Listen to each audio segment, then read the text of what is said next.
Fuji bakal dilaporkan Dodi Sudrajat terkait video TikTok Takut Tigala. Sunan Kalijaga sebut video keji.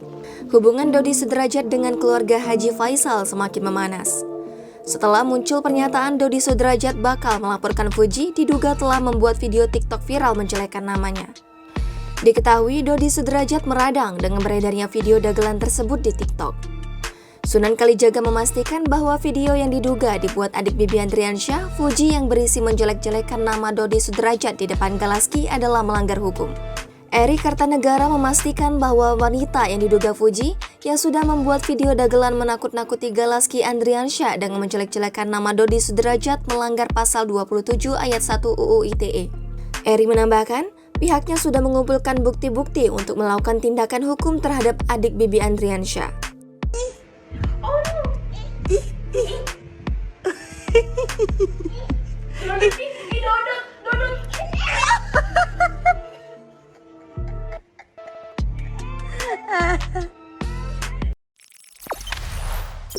Jangan lupa subscribe, share, komen, dan like ya.